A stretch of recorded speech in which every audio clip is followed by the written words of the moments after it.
arahato samma sambuddhassa namo tassa bhagavato arahato samma sambuddhassa namo tassa bhagavato arahato samma sambuddhassa.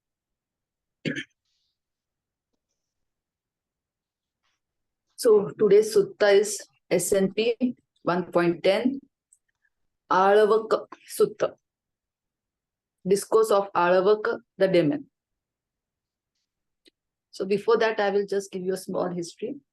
Ālavaka, his parents had learned the answers for the questions that we are going to read. The same questions they had asked Kashyapa Buddha. And they had told these answers to Ālavaka in his youth. And he had written them, the answers and everything, he had written them on the golden leaf with a red ink and kept it in his palace. Then later on, when Gautam the Buddha had visited Ālavaka,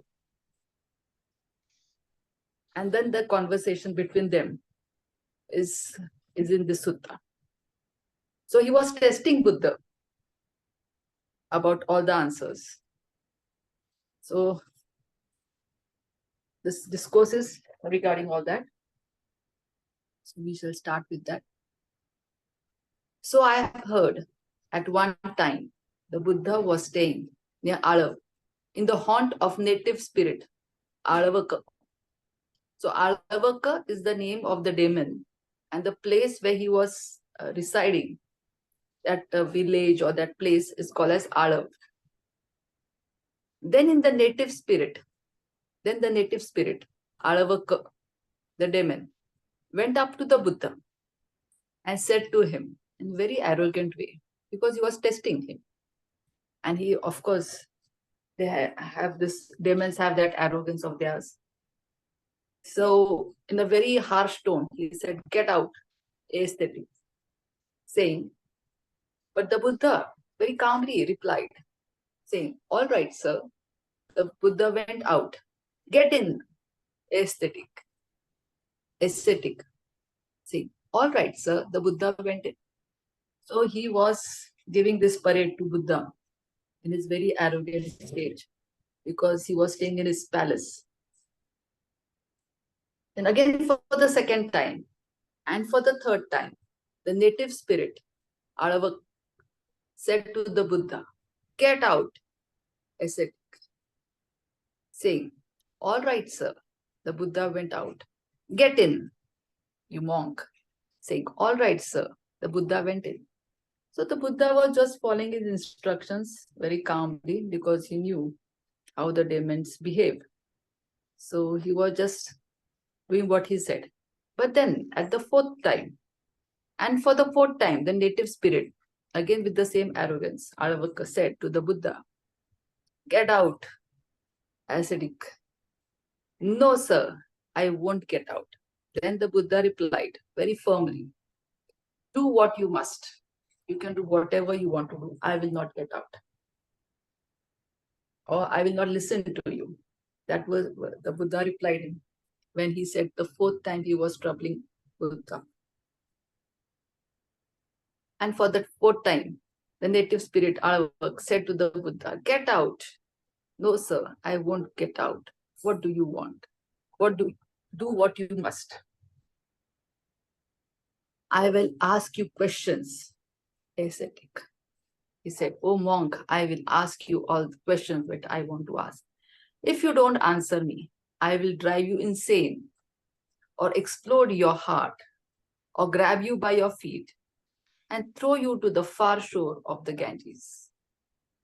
Such arrogance in that demon. He said that if you do not answer my questions, I will drive you insane, or explode your heart and grab you by your feet and throw you to the far shore of the Ganges. I don't see anyone in this world with its gods, Maras, and Brahmans, this population with its ascetics and Brahmans, its gods and humans. Who could do that to me? But anyway, ask what you want, what you wish. So he said, there is no one, no soul I mean, no entity can destroy me or throw me away in the Ganges. But still, you can ask me questions. See the calmness, see the confidence. Of course, he was a Buddha. But anyway, ask what you wish. Then the native spirit, Ālavaka, addressed the Buddha in verses. So he starts asking the question. The whole sutta is regarding all this. So the first question, what's a person's best wealth? So he asked the first question to the Buddha, what's the person's best wealth? Buddha answers, faith here is the person's best wealth. Faith is so important in anything that you do. Even in the mundane world, faith is very important. Shraddha, that is one of the enlightenment factors also. Transcendental factors also. So Shraddha is very important. That is faith. So once we have faith in Buddha, Dhamma, Sangha, then only the path towards enlightenment gets open to us. So faith is very important in anything that you do. Even if you want to take a job, or even if you want to go in for business or household life, faith. If that faith is there, then the whole path becomes very clear. You can walk the path very confidently. So in this discourse, the faith towards Buddha, Dhamma, Sangha, or the faith towards Buddha and getting enlightened, for that one should understand that he is suffering. Why the faith will increase? Only once you understand what is suffering. Until then, this faith will not get developed. So first, the understanding towards dukkha, the impermanence, and the suffering. Once one undergoes a suffering, so there are two. In the mundane way, you go for a indulgence in intoxications to come out of suffering, or you all go for this sensual pleasures, indulging in sensual pleasures also. That is one of the way most people choose, but they end up in more suffering. The second is towards nibbana, towards meditation, towards understanding the suffering and the Four Noble Truths. So faith on this way increases more chances of becoming enlightened. We use suffering as a tool to understand Dhamma, to understand things, and then to walk on the path of them. So what's the person's best wealth? Faith is the person's best wealth. What brings happiness when practiced well? Anything that you practice, what gives you happiness? The teachings bring happiness when practiced well. The teachings of Buddha, the teachings of Dhamma, Sangha, the teachings of Four Noble Truths, the teachings of Eightfold Noble Path, the practicing of Eightfold Noble Path perfectly well will give you definitely happiness. What's the sweetest taste of all? The demon asked. Ālavaka asked him, what is the sweetest taste of all? Buddha answers, truth is the sweetest taste of all. Now what is the truth? You all know Four Noble Truths. There is suffering.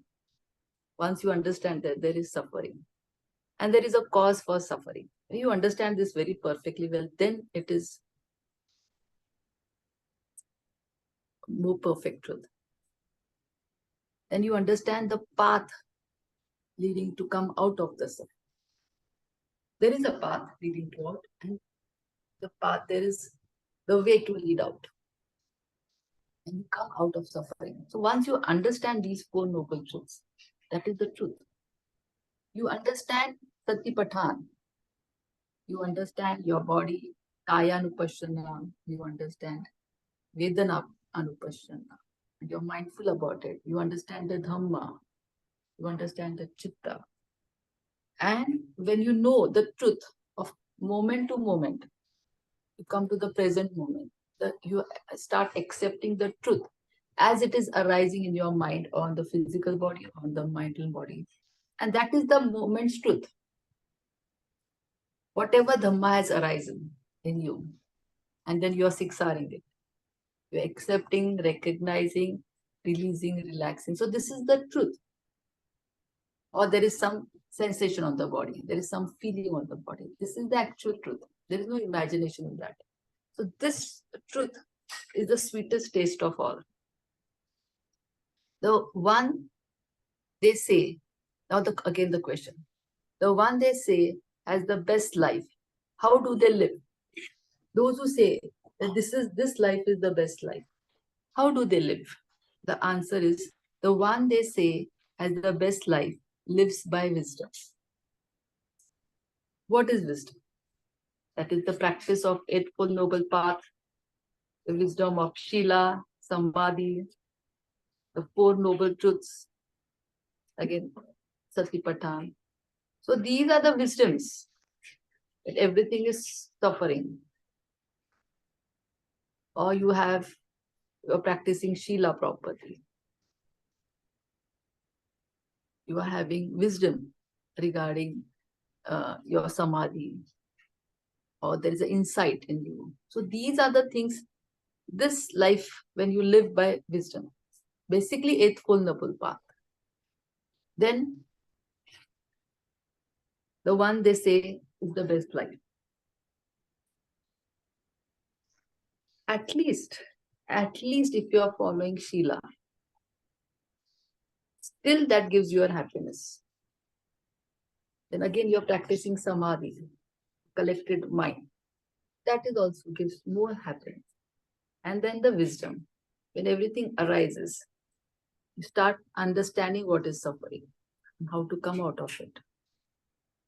Seeing the impermanence, not taking things personally.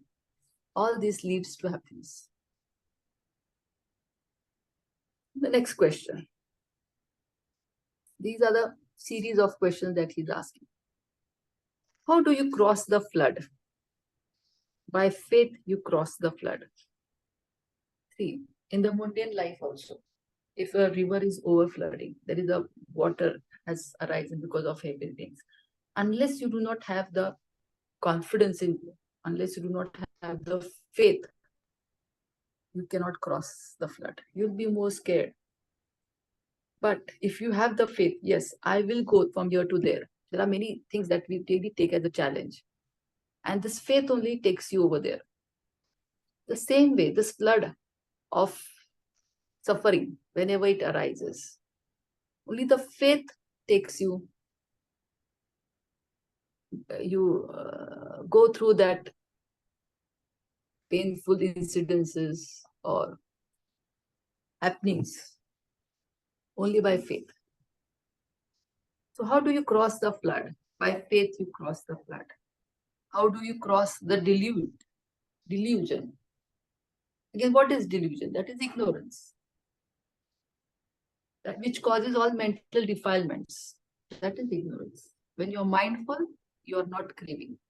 When you're craving, you're mindful. Delusion is total confusion in your mind. You're taking things personally. Actually, these things are happening on their own, but we start taking them personally. This is my pain, my anger. Even I still take things personally. Personally, even I still suffer, even though I am telling you all these things. But we still have the tendency to take things personally, and we do suffer. Okay, why someone has received me or given me suffering? I have taken everything personally. That is why I suffer. So this understanding keeps coming slowly. There are ups and downs always in everyone's meditation, until you become a sotapan or arahant. Ups and downs will still come, and we still take things personally. So how do you cross the delusion? Delusion is to make somebody believe something that is not true. See, actually, anything that incidences come in your mind, they are of past or days of future. In reality, That in actuality, in that present moment, we are not.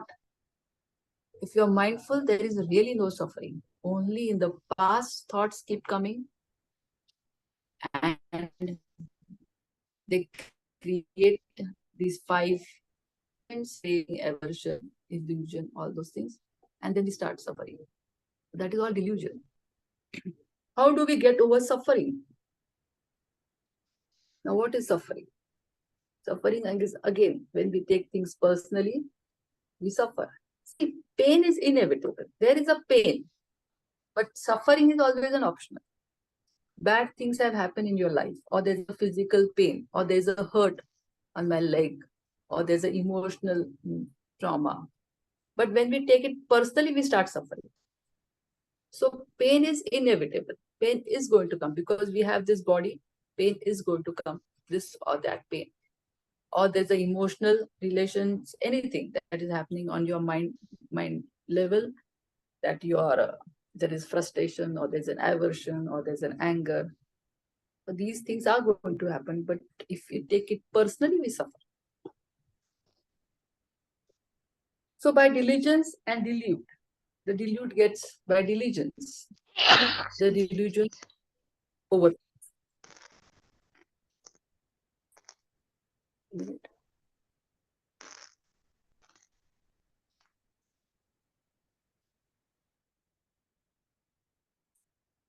By delusion, by diligence, the delude gets over. That is by proper efforts. The next question, how do you get over suffering? By efforts. That is 6 hours. That is the real rights efforts. That is 6 hours. Recognize that there is suffering in my mind because my mind has got entangled into that suffering. Release the attention. Because we give it more attention to it, we suffer more. Just release the attention. Relax any tightness, tension. Re-smile and come back. This is how we come out of suffering. By energy, you get past suffering. How do you get purified? The next question. And you're purified by wisdom. So only by wisdom, we come out of this suffering.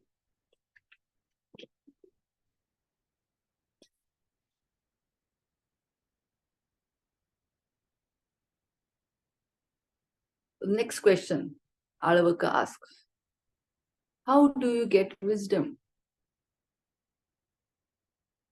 Answer is, one who is diligent and discerning gains wisdom by wanting to learn, having faith in the perfected ones and the teachings for becoming extinguished.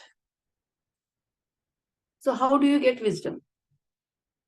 When the Arhats teach the Dhamma leading to Nibbana, if one listens to that Dhamma with close attention and confident mind and investigates that Dhamma diligently, then in this way one gets wisdom. So whatever Dhamma that Arhats are teaching us or the Buddha has taught us, we are paying close attention. We are doing 6 hours. We are recognizing that there is this Dhamma that has arisen in me because of some causes and conditions. And we do it 6 hours. We give more importance to loving kindness feeling or to any of the Brahma Vihara. Then we are out of suffering. This is how we get wisdom. Second question is, how do you earn wealth? Being responsible, acting properly, appropriately, and working hard, you earn wealth. Of course, Samma Ajivika, they have told that in Eightfold Noble Path. So, by right livelihood, one should earn good wealth. The livelihood has to be proper livelihood. That is, what are bad livelihoods? All those money that is earned, which is come because of some wrongdoings, like selling poison or human trafficking or selling weapons or meat, butcher's job. All these are wrong livelihoods. So one should not earn wealth out of these wrong livelihoods. Any livelihood which causes others harm, that is wrong livelihood. The rest, all livelihoods are good livelihoods. So one should earn good wealth by acting appropriately and working hard to earn wealth. Doing what is proper, being dutiful, and exerting efforts, one obtains wealth. By truthfulness, one achieves fame. By giving gifts, one wins wisdom. The next question is, how do you get a good reputation in the society? So he says, truthfulness wins you a good reputation. If you're truth, if you're following Shila, if you're abstaining from wrong livelihood, if you're abstaining from intoxication or drugs, if you're abstaining from sexual misconduct, if you're not stealing, if you're not speaking lies, that is 5 precepts. Then this causes truthfulness, wins you good reputation. How do you hold on to the friends? How do you hold on to friends? You hold on to friends by giving. So generosity, by giving others attention, smile, nothing but at least smile, you get more friends. Of course, whenever needy people, you can share your wealth also. That is how you get more friends. But smile is always welcoming, and definitely you get more friends, because once you smile, the person in front of you also smiles. So this is how you can get more friends.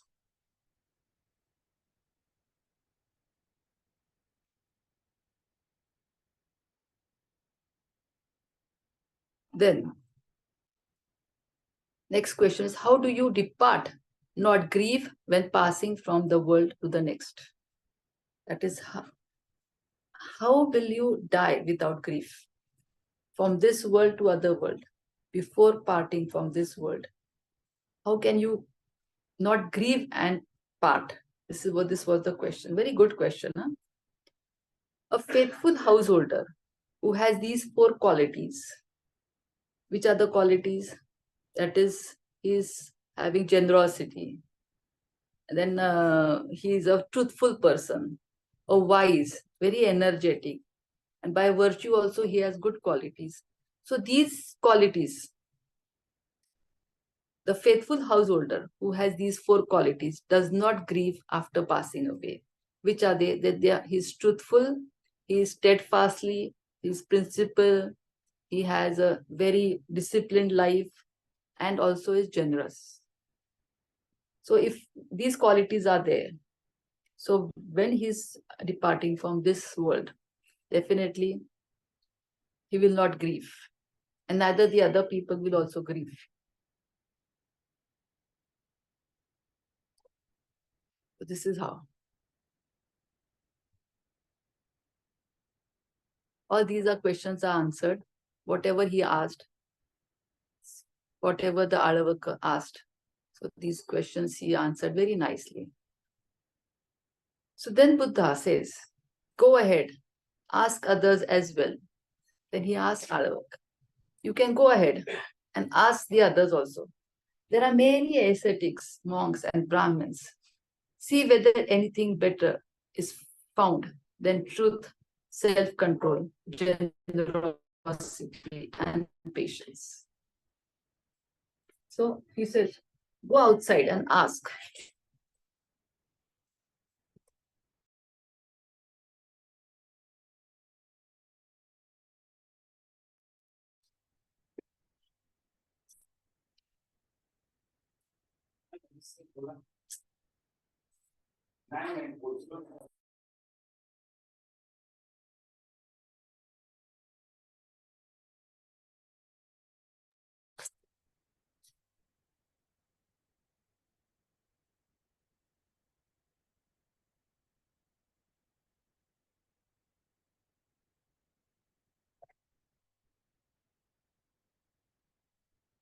This is a little bit problem in this.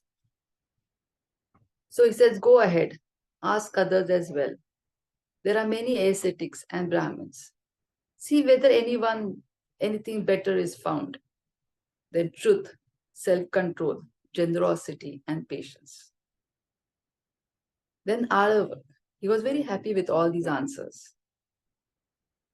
Why now would I question the many ascetics and Brahmins? Today I understand what's good for the next life. So because he got all the answers, he says, why will I ask the others ascetics and Brahmins? Today I understand what's good for the next life. It was truly for my benefit that the Buddha came to stay at Ālavaka. Today I understand where a gift is very fruitful. Indeed, out of compassion from me, the Buddha came to my dwelling at Ālavaka. On this day, I learned to whom a gift should be given to gain the highest fruit. Just a minute, there is a little emergency.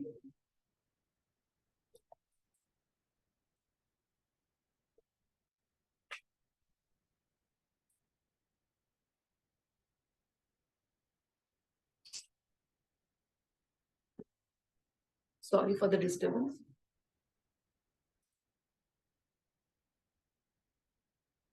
So indeed, out of compassion for me, the Buddha came to my dwelling at Ālavaka. So he was very happy. He got answers to all his questions. On this day, I learned to whom to gift should be given to gain the highest fruit. So from village to village and town to town, shall now I travel about worshipping the Supreme Buddha and praising the excellence of the Dhamma. Having thus spoken, the demon Ālavaka said to the Blessed One, magnificent Master Gautama, magnificent Master Gautama. Just as a man were to set upright what was overtuned, to reveal what was hidden, to show the way to one who was lost, or to carry a lamp into the dark, so that these with eyes could see forms. In the same way, the Dhamma has been made clear in many ways by the Master Gautama. I go for refuge to the Master Buddha, to the Dhamma, and to the community of monks. So this is the sutta, very small and sweet sutta of Ālavaka, the demon. So any questions regarding? But if you go to see in these suttas, the 7 enlightened factors are covered. That is, mindfulness is there. Unless you're mindful, you will not go further into crossing the delusion. You need happiness. Unless there's mindfulness, you cannot be happy. So faith is there, mindfulness is there. All these things are covered here. Then joy is there, happiness is there. So all these things, like again, we have energy, virya, joy, calmness. So all these, how you are purifying ourselves, how we are coming out of suffering. And then, of course, collected mind, samta mind. Because of all these things, definitely one gains wisdom, and through wisdom only you're out of suffering. So, any questions regarding this? This sutta was very small, so it got covered in half an hour only.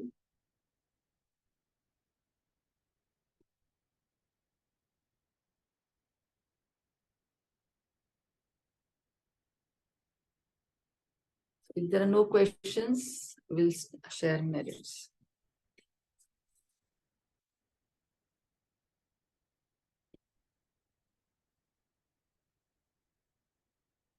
By sufferings once, we suffering free, and the fear struck fearless. May the grieving shed all grief, and may all beings find relief. May all beings share this merit that we have thus acquired. for the acquisition of all kinds of happiness. May beings inhabiting space and earth, devas and nagas of mighty power, share this merit of ours. May they long protect the Buddha's dispensation. Sadhu, sadhu, sadhu.